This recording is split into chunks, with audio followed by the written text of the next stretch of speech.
America किस हद तक दुनिया में गुंडागर्दी पर आमादा है, उसका ताजा उदाहरण आपने वेनेजुएला में देख लिया है, जहां अमेरिका ने न सिर्फ मिलिट्री एक्शन किया बल्कि वहां के राष्ट्रपति मादुरो और उनकी पत्नी को रातों रात उनके बेडरूम से उठवा लिया। अब अमेरिका वेनेजुएला पर अपने कब्जे का दावा कर रहा है। अमेरिकी राष्ट्रपति ट्रंप ने वेनेजुएला की अंतरिम जो राष्ट्रपति बनाई गई हैं डेल्सी रोड्रिग्स, उनको भी कड़ी चेतावनी देते हुए कहा है कि अगर उन्होंने वही कदम नहीं उठाए जिससे अमेरिका वेनेजुएला के हित में सही मानता है तो उनका हाल भी राष्ट्रपति मादुरो की तरह ही होगा या उनसे बदतर हो सकता है। इस प्रकार की चेतावनी दी गई है। ट्रंप का यह बयान अंतर्राष्ट्रीय राजनीति में हलचल मचा रहा है। इससे पहले न्यूयॉर्क पोस्ट से बातचीत में ट्रंप ने कहा था कि यदि डेल्सी रोड्रिग्स अमेरिका के प्रस्ताव पर सहमत हो जाती हैं तो वेनेजुएला में अमेरिकी सेना तैनात करने की जरूरत नहीं पड़ेगी। ट्रंप के इन बयानों को वेनेजुएला की संप्रभुता में सीधा हस्तक्षेप माना जा रहा है। इस बीच वेनेजुएला पर अमेरिकी सैनिक कार्रवाई के बाद संयुक्त राष्ट्र सुरक्षा परिषद यानी यूएनएससी की आपात बैठक बुलाई गई। बैठक में राष्ट्रपति निकोलस मादुरो और उनकी पत्नी सीलिया फ्लोरेस को हिरासत में लिए जाने की वैधता पर चर्चा होगी। देखा, अंतर्राष्ट्रीय समुदाय इस पूरे घटनाक्रम को अंतर्राष्ट्रीय कानून और मानवाधिकार के नजरिए से देख रहा है। वहीं वेनेजुएला के अंतरिम राष्ट्रपति डेल्सी रोड्रिग्स ने अमेरिका के रुख की आलोचना करते हुए टकराव के बजाय संवाद की अपील की है। उन्होंने कहा है कि वेनेजुएला युद्ध नहीं चाहता बल्कि शांति, विकास और सहयोग का पक्षधर है। रोड्रिग्स ने कहा कि राष्ट्रपति डोनाल्ड ट्रंप हमारे लिए युद्ध नहीं बल्कि शांति और बातचीत के हकदार हैं। यह संदेश राष्ट्रपति मादुरो का हमेशा रहा है और आज पूरे वेनेजुएला की यही आवाज है। रविवार देर रात जारी बयान में रोड्रिग्स ने कहा कि अमेरिकी सैनिक कार्रवाई के बाद भी वेनेजुएला संघर्ष नहीं बल्कि संवाद और सहयोग ही चाहता है। उन्होंने जोर देकर कहा कि दोनों देशों को अंतर्राष्ट्रीय कानून के दायरे में रहते हुए आपसी मसलों का समाधान निकालना चाहिए और उधर अमेरिकी प्रशासन के अनुसार राष्ट्रपति मादुरो को न्यूयॉर्क लाकर हिरासत में रखा गया और उनके ऊपर मुकदमा चलेगा। ऐसी तमाम जानकारियां मिल रही हैं। मैनहट्टन की एक फेडरल कोर्ट में पेश भी किया जाएगा, ये सूचना प्राप्त हुई है। मादुरो पर अमेरिका में हथियार और ड्रग तस्करी से जुड़े गंभीर आरोप लगाए गए, इसको लेकर केस चलेगा। शनिवार को उनकी पत्नी सीलिया फ्लोरेस को भी इस मामले में सह आरोपी बनाया गया था, को-अक्यूज। उन पर अपहरण और हत्याओं के आदेश देने जैसे आरोप लगाए गए हैं। हालांकि मादुरो ने ड्रग तस्करी या किसी आपराधिक गतिविधि से अपने संबंधों के इनकार की बात दोहराई। उसके समर्थकों का कहना है कि ये पूरा मामला राजनीतिक साजिश का हिस्सा है। कानूनी विशेषज्ञों के मुताबिक मादुरो के मुकदमे की सुनवाई शुरू होने में अभी कई महीने लग सकते हैं। आपको बता दें कि 2 जनवरी की रात अमेरिकी सैनिकों ने एकाएक वेनेजुएला में एक्शन किया, मिलिट्री एक्शन हुआ था। उनकी पत्नी को हिरासत में लिया गया, मादुरो के साथ न्यूयॉर्क लेकर आया गया। इस घटनाक्रम ने लैटिन अमेरिका के कई देशों में भी चिंता बढ़ा दी है। कुल मिलाकर ट्रंप की धमकियां, सैनिक कार्रवाई, कानूनी प्रक्रिया ने वेनेजुएला संकट को और ज्यादा गहरा कर दिया है। अब सभी की निगाहें यूएन की बैठक और अंतर्राष्ट्रीय समुदाय के अगले कदम पर टिकी हैं, जो तय करेगा कि यह संकट संवाद की और बढ़ेगा या टकराव की ओर, क्योंकि वैश्विक मंच लगातार प्रतिक्रिया दे रहा है। वहीं इस पूरे मामले को लेकर भारत की पहले प्रतिक्रिया भी सामने आ चुकी है, जिसमें भारत ने वेनेजुएला के हालात पर चिंता जाहिर की है। इसके साथ ही भारत ने बातचीत से समाधान निकालने की सलाह भी दी है। हालांकि इसे अगर दूसरे नजरिए से देखा जाए तो अमेरिका की अगुवाई में वेनेजुएला के तेल क्षेत्र के नियंत्रण या पुनर्गठन की संभावनाएं भारत के लिए बड़ी राहत लेकर आ सकती हैं। इससे भारत के करीब 1 अरब अमेरिकी डॉलर के लंबे समय से फंसे बकाए खुलने की उम्मीद जताई जा रही है। साथ ही वेनेजुएला में उन तेल क्षेत्रों का उत्पादन भी दोबारा रफ्तार पकड़ सकता है जिनमें भारतीय कंपनियां पार्टनर हैं यानी हिस्सेदार हैं। विशेषज्ञों का कहना है कि अमेरिकी प्रतिबंधों में ढील के बाद हालात तेजी से बदल सकते हैं। एक समय वेनेजुएला भारत के लिए कच्चे तेल का बड़ा सप्लायर था। भारत रोजाना 4 लाख बैरल से ज्यादा तेल वेनेजुएला से मंगाता था, लेकिन अमेरिकी प्रतिबंध और अनुपालन जोखिमों के कारण साल 2020 में भारत को मजबूरी में ये आयात यहां से रोकना पड़ा। इसके बाद भारतीय रिफाइनरीज को वैकल्पिक देशों से महंगा तेल भी खरीदना पड़ा। ये भी पहलू है, लेकिन लागत भी इससे बड़ी है, ये नुकसान भी उठाना पड़ा है। लेकिन डेल्सी रोड्रिग्स को ट्रंप का अल्टीमेटम किस प्रकार का रहा, जवाब में डेल्सी की तरफ से क्या कहा गया, भारत ने क्या प्रतिक्रिया दी, यूएन से क्या एक्सपेक्टेशन है वेनेजुएला की, उन तमाम चीजों को समाहित करती है खबर।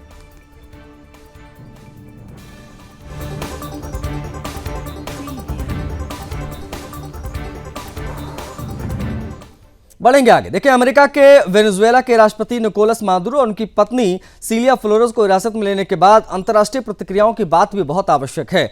चीन ने क्या कहा, रूस ने क्या कहा, तमाम चीजें आपको इस खबर में बताएंगे। देखिए, चीन ने अमेरिका से दोनों को तुरंत रिहा करने की मांग स्पष्ट रूप से की है। बीजिंग का कहना है कि किसी देश के राष्ट्रपति को इस तरीके से जबरन आप नहीं लेकर जा सकते, ये पूरी तरीके से गलत है। चीन के विदेश मंत्रालय ने एक बयान जारी किया। साफ शब्दों में कहा गया कि इस मुद्दे का समाधान बातचीत और कूटनीति के माध्यम से होना आवश्यक है।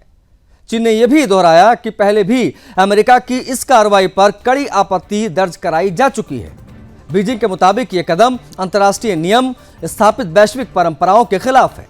वास्तव में चीन की इस प्रतिक्रिया को अमेरिका के लिए कड़ा राजनीतिक संदेश माना जा रहा है। चीन का रुख साफ है, किसी भी संप्रभु देश के राष्ट्रपति के साथ में ऐसा व्यवहार स्वीकार्य नहीं है। उधर उत्तर कोरिया ने भी अमेरिका की इस कार्रवाई की तीखी आलोचना की है। उत्तर कोरियाई विदेश मंत्रालय ने एक बयान जारी किया, कहा कि वेनेजुएला में अमेरिका की कार्रवाई गुंडागर्दी है। उत्तर कोरिया का कहना है कि यह किसी भी देश की आज़ादी और संप्रभुता पर किया गया यह अब तक का सबसे गंभीर हमला है। उत्तर कोरियाई विदेश मंत्रालय के प्रवक्ता ने कहा है कि यह घटना अमेरिका की दबंगई का एक उदाहरण है। प्रवक्ता के मुताबिक अमेरिका बार बार यह दिखाता रहा है कि वो सैन्य ताकत के बल पर दूसरे देशों के आंतरिक मामलों में हस्तक्षेप करता है। उत्तर कोरिया ने साफ कहा है कि इस तरह की कार्रवाई वैश्विक शांति के लिए खतरा है। फिलहाल मार्को रूबियो ने कहा इस पर है कि निकोलस मदुरो के पास में खुद को बचाने के कई मौके थे, लेकिन उनके अनुसार मदुरो ने उन मौकों का इस्तेमाल नहीं किया, उपयोग नहीं किया। अब रूबियो का कहना है कि मदुरो ने समझदारी से काम करने के बजाय लापरवाही दिखाई, लापरवाही भरा रवैया अपनाया। उन्होंने हालात को हल्के में लिया, अमेरिका के साथ टकराव का रास्ता चुना। रूबियो ने यहां तक कहा है कि मदुरो ने एक जंगली व्यक्ति की तरह व्यवहार किया। समझिए इसे। अमेरिकी विदेश मंत्री के मुताबिक, यानी मार्को रूबियो के मुताबिक, मदुरो के यही फैसले अंततः उनके खिलाफ की गई कार्रवाई का कारण है। उन्होंने स्पष्ट किया है कि यह कार्रवाई अचानक नहीं हुई है, बल्कि ये मदुरो के व्यवहार, उनके निर्णय के परिणाम स्वरूप हुई है कार्रवाई। वास्तव में अब यह मामला केवल वेनेजुएला और अमेरिका तक सीमित नहीं रह गया। इसको समझिए जरा, क्यों हम ऐसा कह रहे हैं, क्योंकि चीन और उत्तर कोरिया की प्रतिक्रिया के बाद यह वैश्विक कूटनीतिक मुद्दा बन चुका है।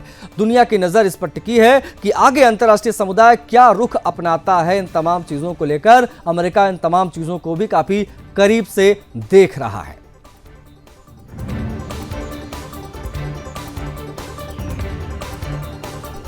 अमेरिकी राष्ट्रपति डोनाल्ड ट्रंप ने एक बार फिर से स्पष्ट कर दिया है कि वो अब केवल वेनेजुएला तक सीमित नहीं रहना चाहते हैं। ट्रंप ने ग्रीनलैंड पर अमेरिका का नियंत्रण चाहने की इच्छा दोहराकर कई देशों को सीधे निशाने पर ले लिया है। जी हां, इस बयान ने डेनमार्क और ग्रीनलैंड के नेताओं में गहरा असंतोष और नाराजगी पैदा कर दी है।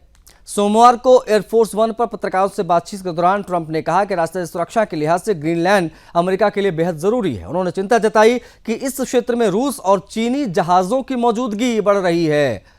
इससे पहले द अटलांटिक मैगजीन के दिए इंटरव्यू में ट्रंप ने यह कहा था कि रक्षा रणनीति के लिए ग्रीनलैंड का अमेरिका के नियंत्रण में होना आवश्यक है।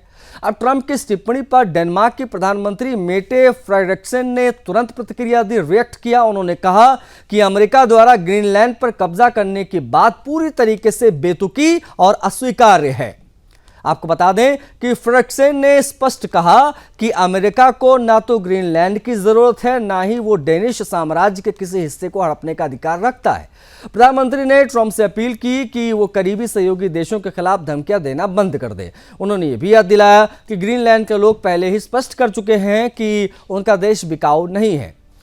फ्रेडरिक्सन ने जोर देकर कहा कि ग्रीनलैंड के मामले में किसी भी तरीके का दबाव अस्वीकार्य है। ग्रीनलैंड के प्रधानमंत्री जेन्स फ्रेडरिक नील्सन ने भी अमेरिकी राष्ट्रपति की टिप्पणियों को गलत और अपमानजनक माना है और बताया है। नील्सन ने कहा है कि ग्रीनलैंड को वेनेजुएला से जोड़कर सैन्य हस्तक्षेप की बात करना न केवल तथ्यात्मक रूप से गलत है, बल्कि ग्रीनलैंड के लोगों के प्रति अनादर है, उनकी डिसरिस्पेक्ट है। नील्सन ने 4 जनवरी को जारी बयान में कहा कि घबराने या चिंता करने की कोई आवश्यकता नहीं है। उन्होंने व्हाइट हाउस के वरिष्ठ अधिकारी स्टीफन मिलर की पत्नी कैटी मिलर द्वारा सोशल मीडिया पर ग्रीनलैंड का नक्शा अमेरिकी झंडे के रंग में पोस्ट करने को भी नजरअंदाज किया।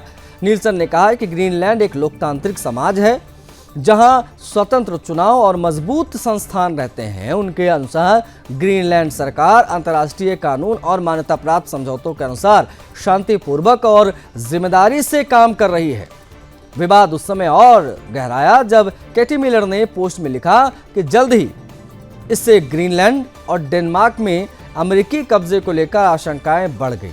ट्रंप लंबे समय से ग्रीनलैंड को अमेरिका में शामिल करने की इच्छा जताते रहे हैं। उन्होंने राष्ट्रीय सुरक्षा, खनिज संसाधन और आर्कटिक क्षेत्र में रूस चीनी गतिविधियों का हवाला दिया। इससे पहले मार्च में अमेरिकी राष्ट्रपति जब थे, तत्कालीन अमेरिकी उपराष्ट्रपति जेडी वेंस ने ग्रीनलैंड के एक अमेरिकी सैन्य अड्डे का दौरा किया था, ये भी आपको बताएं। वेंस ने डेनमार्क पर वहां कम निवेश करने का आरोप लगाया, जिससे यह स्पष्ट भी हुआ कि अमेरिका इस क्षेत्र में अपनी पकड़ मजबूत करना चाहता है। कुल मिलाकर ट्रंप की ग्रीनलैंड पर दोहराई गई जिद ने अमेरिका और उसके नाटो सहयोगी डेनमार्क के बीच तनाव बढ़ा दिया है। यह विवाद केवल कूटनीतिक बयानबाजी तक सीमित नहीं रह गया है, बल्कि आर्कटिक क्षेत्र में भू राजनीतिक संतुलन, अंतर्राष्ट्रीय सहयोग की अगर बात करें तो उस पर गंभीर सवाल खड़े करने लगा है।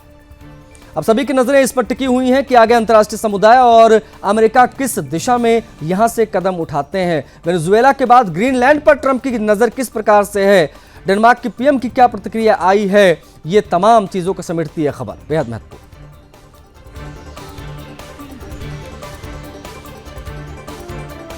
अमेरिका के राष्ट्रपति डोनाल्ड ट्रंप ने भारत के रूस से तेल आयात कम करने को लेकर एक बयान दिया है। ये खबर भी आपको जान लेनी चाहिए।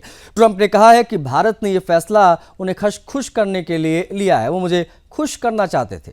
प्रधानमंत्री मोदी बहुत अच्छे इंसान हैं। वो जानते थे कि मैं खुश नहीं था, इसलिए मुझे खुश करना जरूरी था। हम व्यापार करते हैं और उन पर टैरिफ बढ़ा सकते हैं। चेतावनी भी वो हर बार की तरह यहाँ देते नजर आए। यूक्रेन युद्ध के बाद भारत रूस का सबसे बड़ा तेल खरीदार बन गया था। अमेरिकी अधिकारियों ने आरोप लगाया था कि भारत रूस से तेल खरीदकर यूक्रेन पर हो रहे हमलों की फंडिंग कर रहा है। इसे लेकर ट्रंप प्रशासन ने भारत पर 25% का टैरिफ लगाया था। अमेरिकी सीनेट लिंडसे ग्राहम ने कहा कि वो करीब 1 महीने पहले भारतीय राजदूत विनय मोहन पात्रा के घर गए थे। उस मुलाकात में सबसे ज्यादा चर्चा भारत द्वारा रूसी तेल की खरीद कम करने को लेकर हुई थी। उन्होंने बताया कि भारतीय राजदूत ने उनसे राष्ट्रपति ट्रंप तक ये संदेश पहुंचाने को कहा था कि भारत पर लगाया गया एक्स्ट्रा 25% का टैरिफ हटाया जाए। लिंडसे ग्राहम के मुताबिक भारत अब पहले के मुकाबले रूस से काफी कम मात्रा में तेल खरीद रहा है, ऐसा उनको लगता है। हकीकत में ऐसा है नहीं। खैर, इस मुद्दे को बातचीत में प्रमुख रूप से उठाया गया। भारत ने 2021 के बाद पहली बार रूस से कच्चे तेल का आयात घटाया। और रॉयटर्स की रिपोर्ट के मुताबिक भारत का रूसी तेल आयात नवंबर में करीब 17.7 लाख बैरल प्रतिदिन था। जो रूस से हम तेल मंगाते हैं उसकी बात हो रही है, जो दिसंबर में घटा इनके हिसाब से, और घटकर 12 लाख बैरल प्रतिदिन रह गया। आने वाले समय में यह 10 लाख बैरल प्रतिदिन होगा, ऐसा अनुमान जताया जा रहा है। अब जनवरी में आने वाले आंकड़ों में भारत के रूसी तेल आयात में बड़ी गिरावट दिख सकती है। नवंबर 21 से रूस की 2 बड़ी तेल कंपनियां, जिसका एक का नाम है रोसनेफ्ट और दूसरे का नाम है लुकोइल, ये अमेरिकी प्रतिबंध यहां लागू हुए थे इनके ऊपर। इसके बाद भारत का रूस से तेल आयात घटने लगा। यूक्रेन युद्ध के बाद रूस ने $20-25 प्रति बैरल सस्ता क्रूड ऑयल बेचना शुरू किया। अब अंतर्राष्ट्रीय मार्केट में कच्चे तेल की कीमत $130 प्रति बैरल थी। ऐसे में यह छूट भारत के लिए किफायती थी। हालांकि अब अंतर्राष्ट्रीय मार्केट में कच्चे तेल की कीमत 63 यानी $63 प्रति बैरल हो गई है। रूस ने भी अपनी छूट घटाकर 1.5 से $2 प्रति बैरल कर दी है। इतनी कम रियायत में भारत को पहले जैसा फायदा नहीं मिल रहा है। ऊपर से रूस से तेल लाने में शिपिंग और बीमा खर्चा भी ज्यादा पड़ता है। इसी वजह से भारत अब दोबारा सऊदी, यूएई और अमेरिका जैसे स्थिर और भरोसेमंद सप्लायर से तेल खरीद रहा है, क्योंकि अब कीमत में पहले जैसा बड़ा अंतर नहीं बचा है। अमेरिका अब तक भारत पर 50% टैरिफ लगा चुका है। इसमें से 25% जैसे को तैसा यानी रेसिप्रोकल वाला टैरिफ और 25% टैरिफ रूसी तेल खरीदने की वजह से एक्स्ट्रा दंड स्वरूप लगाया गया है। इसके चलते भारत को अमेरिका में अपना सामान बेचने में मुश्किलों का सामना करना पड़ रहा है, जिसका असर भारत के निर्यात पर पड़ रहा है। दोनों देशों के टैरिफ विवाद को निपटाने के लिए ट्रेड डील पर बातचीत भी चल रही है, जो बैठक के दौरान ट्रंप को बताया भी गया उनके विदेश मंत्री के द्वारा। खैर, भारत चाहता है कि उस पर लगाए गए कुल 50% टैरिफ को घटाकर 15% किया जाए और रूस से कच्चा तेल खरीदने पर जो एक्स्ट्रा 50% पेनल्टी लगाई गई उसे पूरी तरीके से खत्म करें। दोनों देशों के बीच चल रही इस वार्ता से नए साल में कोई ठोस फैसला निकलने की उम्मीद भी जताई गई। हालांकि ट्रंप और उनके प्रशासन का ये उल जुलूल बयान जो है वो हम आपको इस खबर के माध्यम से बता रहे हैं।